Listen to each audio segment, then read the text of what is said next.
Do you have a head sculpt or a mesh, and you wish to turn said mesh to a usable Daz Studio Genesis 9 character? Well, today is your day because I'm making a full course on just how to do that. This is going to be part 1, but by the time this course is over, you are going to learn how to wrap your character in Daz Studios, texture them in Substance Painter, and port them to Blender. Let's get started. First things first, open Daz Studios and load in your Genesis 9 Dev Load figure.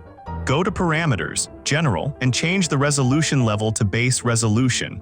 Export the figure using the Daz Studios preset.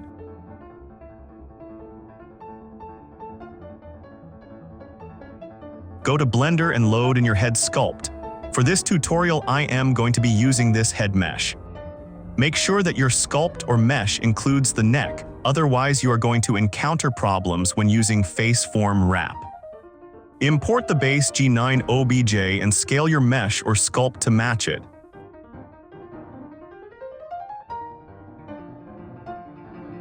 Adjust the position of your mesh to match the head of the base G9 mesh. It's always good practice to make sure the eyes' positions match.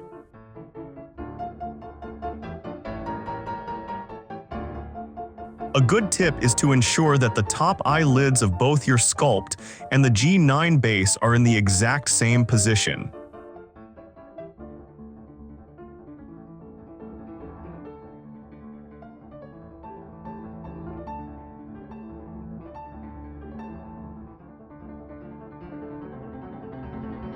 Once you've done that, copy the Z position coordinates and clear the Z position. Export your mesh. Open Faceform Wrap.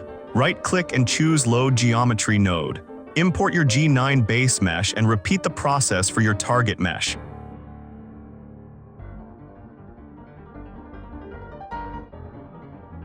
Paste the coordinates of the Z position as shown below. This is so we can have the midpoint at the mesh in case you need to adjust it further. Add the Select Polygons node and go to Visual Editor. Select Material, then Head. Add a subset node and connect it as I have in the video.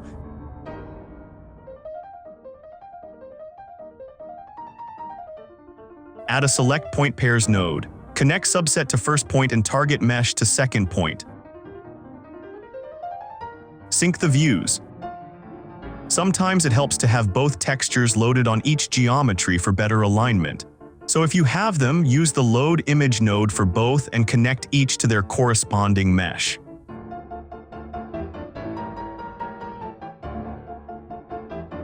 Go to Select Point and start marking the corresponding points.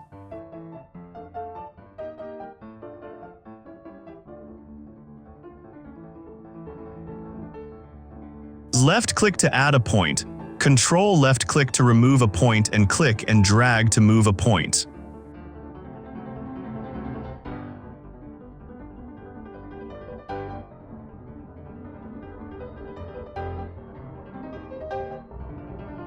This isn't necessary, but it's always good practice to align your points along the edge loops as I have done.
Once you are done, add a wrapping node.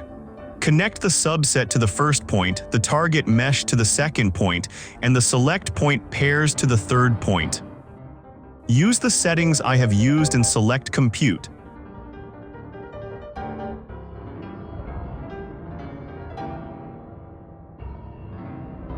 As you can see, the eyes are a bit messed up, but we're going to fix them. Before that, add a lattice node. Connect your base G9 to the first point, subset to the second, and wrapping to the third. If there's a part of the face that you would like to restore, perhaps the mouth cavity or the ears, then you can use the brush node set up as I have on the screen.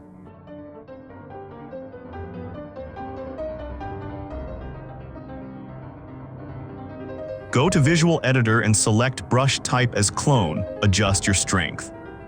Use topological symmetry and paint to restore. Be sure to hit Apply once you are satisfied with the result. Once you're done, use the Save Geometry node, and once you have selected your save folder, select Compute Current Frame to save your new mesh. Open Blender 3.6 or below, as these later versions of Blender do not have the Keep Vert Order option on Import. Import your new mesh as OBJ Legacy. Be sure to check Keep Vert Order and Poly Groups. Navigate to the eyes and loop, select the jagged edges around the eyes. Right-click and select Loop Tools. Relax.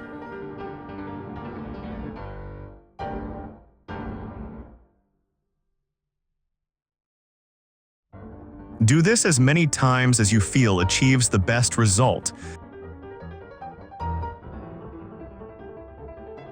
I did the same for the mouth, although yours might not need it. You can also always adjust using sculpting.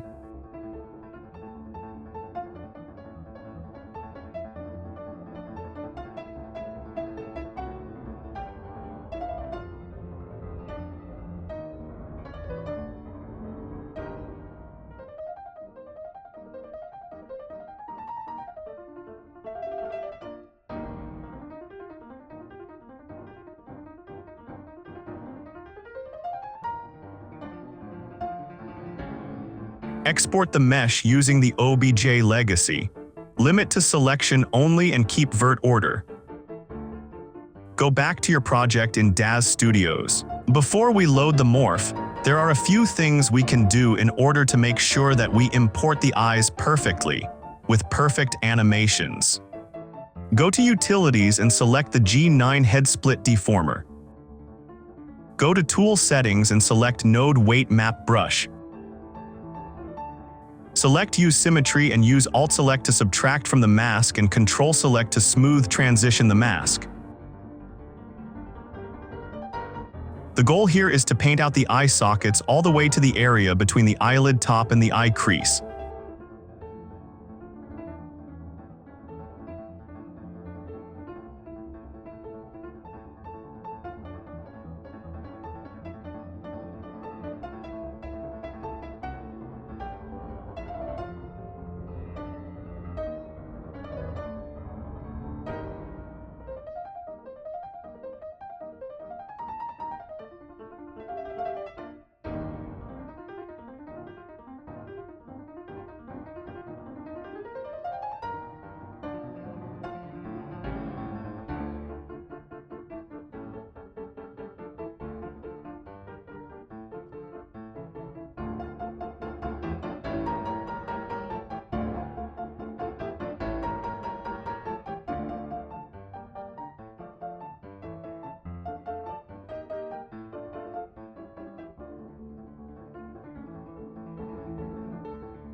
This is the result. Once that's done, go to Edit, Figure, Shape, Morph Loader Pro and choose the file you exported from Blender. Attenuate by the Deformer Head Split and change Reverse Deformations to Yes. Your dial will be located in the Morphs category. As you can see, the eyes retain the original G9 shape from the eyelids, while the rest of the head morphs to your character.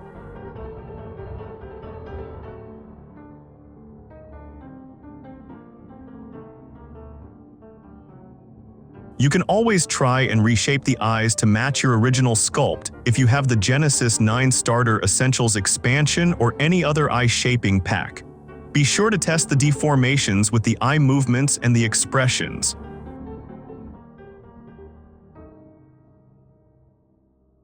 Another problem you may encounter is the positioning of the mouth cavity. I got lucky with mine, but here's how to fix yours if you have it.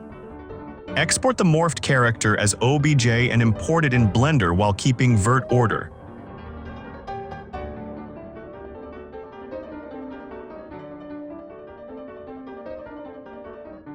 Loop select the faces between the lips and the mouth cavity.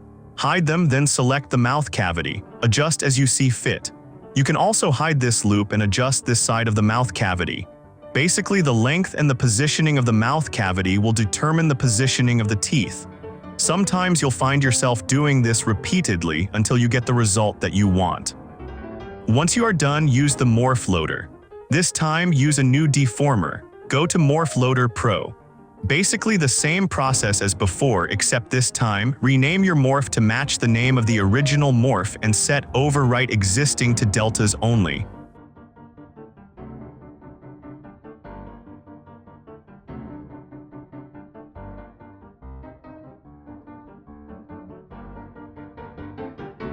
Reload the mouth to see if the problem is fixed.